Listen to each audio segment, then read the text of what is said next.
Bine ai venit la un nou video Pedala Jos. În acest episod plecăm către Ultrace în Polonia, unul dintre cele mai mari evenimente de mașini din Europa. Deci, ce mănâncă alții? Mac. Bagă Mac, eu aici cu ungulița de acasă, frumos. Am ajuns aici pe autostrada la Polonia. Pită cu pateu. Am fost și la benzinărie ca să luăm matriță, dar băiatul de acolo a zis că it's free, you drive there, my friend, you drive there, it's free, Poland, it's free. Ne întreabă cu vineta aici, everything it's free. Iar mai trebuie numai o mașină. Da, o mașină, dar acolo e și a noastră la soare. Și mai avem încă 2 ore jumate, cred că ajungem la Wrocław. Asta mea la ultra soare, fii atent, 34. Nibă! Galardo! Al Galardo, fii atent. Astea nu merg, asta e ceva...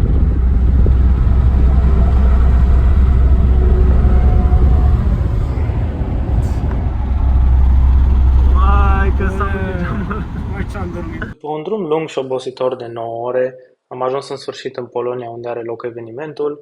Am băut o berică și am plecat la un car spotting de dinaintea evenimentului prin oraș. Cocktail de berică, un iepuraș. Aici foarte bun la Bernard.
Deloc, știi? Asta arată bine.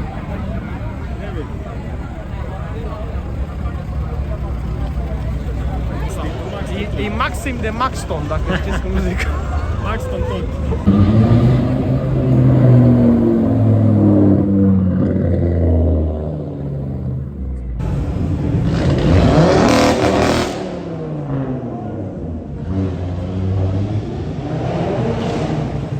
Next day.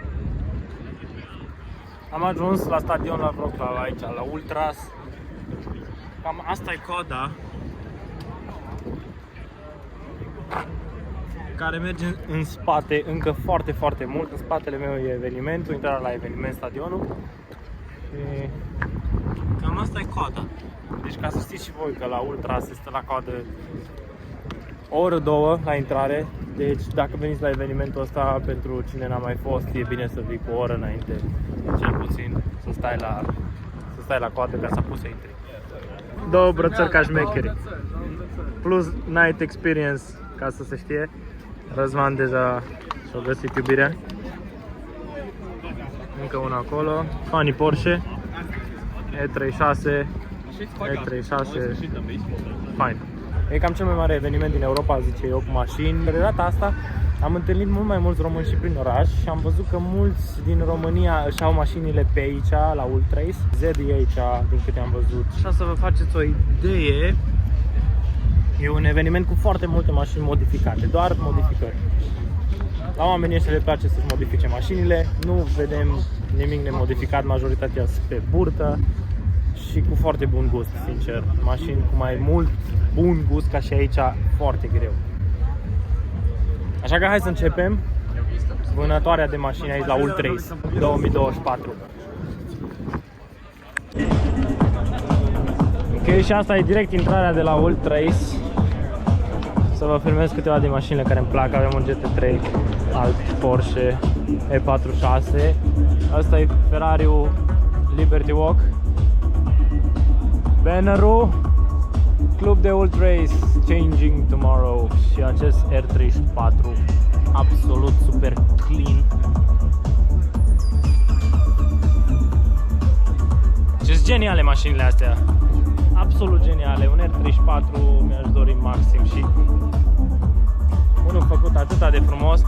Deci nu pot să vă explic că sunt atâtea mașini faine aici, încât e foarte, foarte greu să alegi ce mașini să filmezi sau să le filmezi pe toate. Efectiv n-ai importanță. Aici e scena de la intrare. Avem alt Ferrari, Audi cu jante rotiform, o Toyota Supra.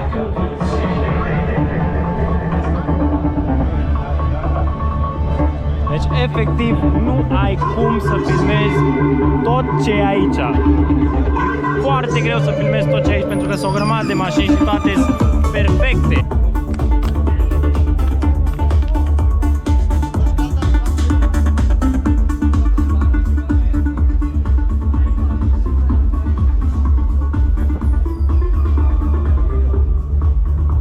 Și oricum după partea asta probabil că o să ne ducem în capătul celălalt al arenei, unde mergem la drifturi, este arena de drifturi la Next Level, unde e posibil să dăm de mult mai mulți oameni, dar urmează să vă arăt.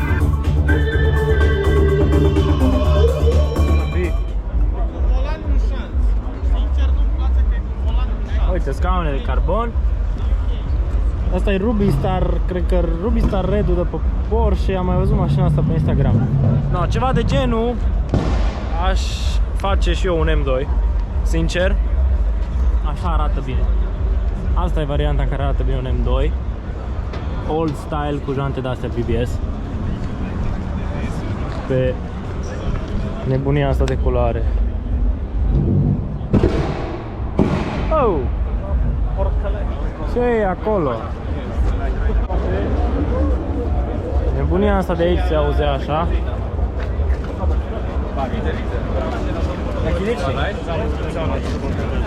Mamă, bă, dar ce mașini au ăștia aici?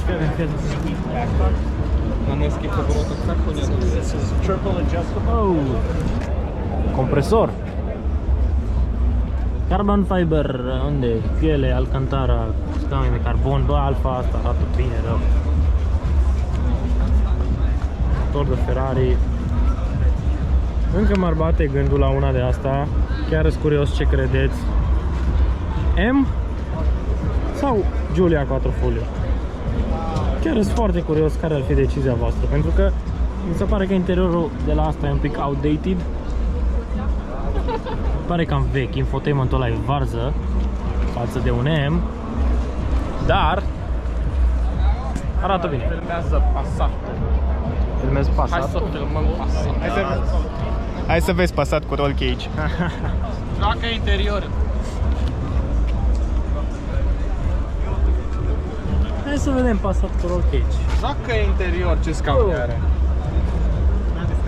Da, Asta din față sunt chiar tare. ești mai de cap. Da, bun. Deci nu mai are pachete în spate.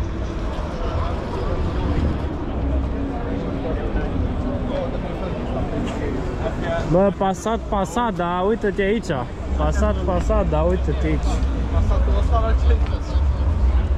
Uite aici 190, ce frumos. Hot Wheels in real life.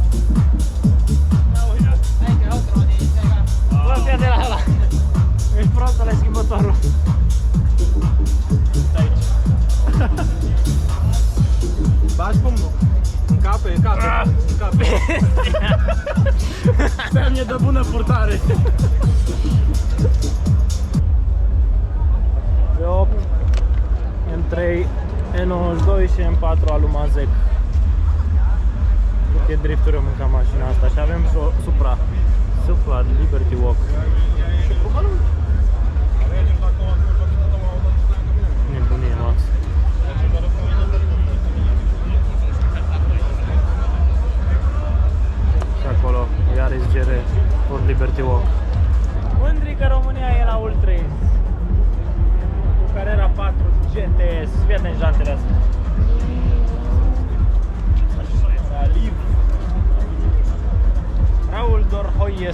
Ultrace și ne bucurăm că avem mașini frumoase. Dar îmi place GT3-ul albastru. Ăla e tot alumazec. Mie îmi place tot We're waiting, GT3-ul. have the judges on the stage, waiting to open everything. So be ready. In a few minutes we start.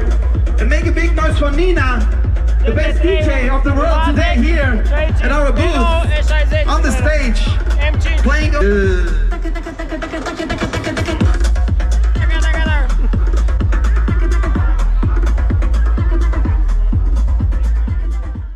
One hour later. Deci așa ca și idee să nu faceți ca și el, ca băiatul de acolo care aud, pentru că suntem în iulie imediat, suntem la sfârșitul lui iunie și afară sunt 30 ceva de grade, cu soare. Băiatul meu a venit fără șapcă în cap și acum dă 30 de euro pe șapcă de la Camber. Deci luați-vă șapcă dacă veniți la Ultrace. Bonus un E36 pe roți din plastic. Avem nos în spate. Corvette M3 V8 M2 nou model Merciuri, mașinile sunt puse peste tot în jurul stadionului și jos mergem imediat la drifturi. Dar așa ca să înțelegeți, efectiv nu ai timp să le vezi pe toate.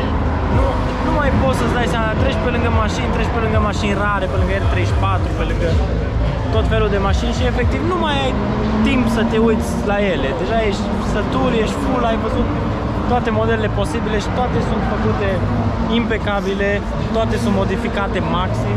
Merită, dacă sunteți din România și nu știți încă ce e Ultrace sau ați auzit de el, dar n-ați apucat să veniți în Polonia, credeți-mă, merită, e cel mai mare meet, cel mai mare eveniment de mașini din Europa la momentul actual, mi se pare. One eternity later. Bă, Raul, ce ți-ai? Șapcă. Ți-ai șapcă? De ce ți-ai șapcă? Că mă bate soarele în cap. E bine că am ochelari. Ai ochelari măcar, da? Corect. Domnul de la Porsche. Am ochelari pătați. Lăsați-mă să vă descriu. Asta e fain, am gare Alcantara înăuntru. M2 GT, uite-te acolo ce scrie. Vezi că am făcut acolo. Da. Hai să vezi aici. Da, e fain. Pot zice că Inventorii. Inventurii, da, e fraier. Full carbon. Știți mașina de pe Instagram, nici n-ar rost să mai zic. Frigidaștile, corect, la toate. Bă, e fain, chiar e fain. Chiar poți să zici că arată mai bine. Da, uite-te, hai să vezi cum se vede de aici. Se vede guma. Se vede guma. Scaunele pot să zic că îmi plac. Da. Scaunele pot să zic că îmi plac. Foarte tare. Arată fain. I like it. I like it Picasso. Sebi, ăsta a fost pe câmp. Da. Să aud mașinile pe acolo. Mașinile lui Z. Aici sunt mașinile lui Z. Aici e cortul de la Z Performance. GT3-ului. E prima dată când vedem 3-ul lui Z în realitate. Vreau să zic că arată absolut genial.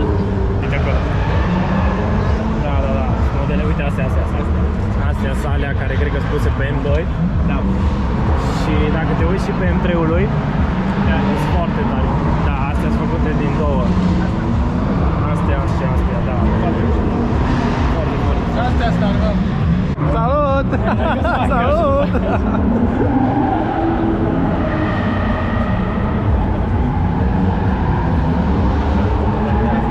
Hai! Test de fisting. Mai încape încă una. Poți să le bagi pe amândouă. Nu e mai mic, am eu un Ni! Semne de bună semnătură. Semne de bună purtare. Alea filmează-le. Alea. Astea sunt pentru cunoscători. Cine știe, știe. Răzvan fuge să-și facă poză cu Larry Chang. Prinde-l, Răzvan, prinde! Unde e? O fugit! Aici sunt drifturile, next level, ca să intrăm până în arena. Can I enter for some shots? Only the pink one. Sorry. Yes. Only the pink one. I can't enter. 10 minutes for some shots. I can't, man. I can't. It's a lot of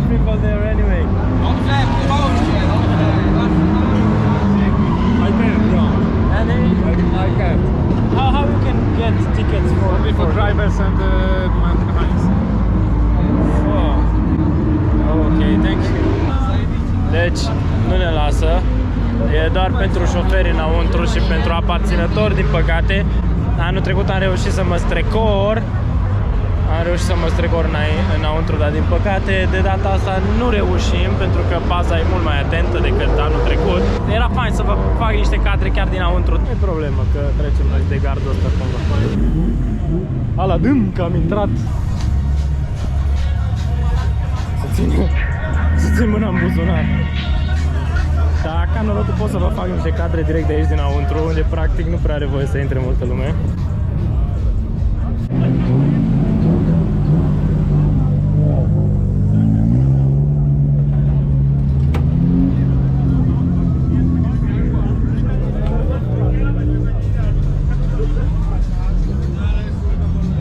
Să încercăm să mergem direct la...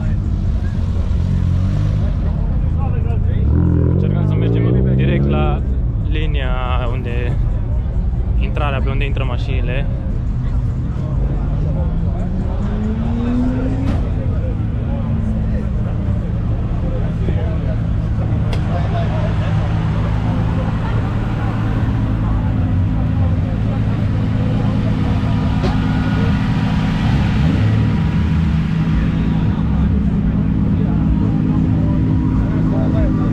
Asta e mașina lui Jake.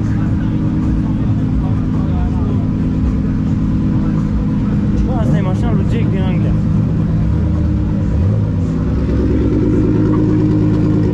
Da, bă, e mașina lui Jake. Sper să-l întâlnim și pe Jake pe aici, pe unde-o.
Se încheie ziua, ora 8, începe after party-ul, parchează mașinile toată lumea pentru o poză.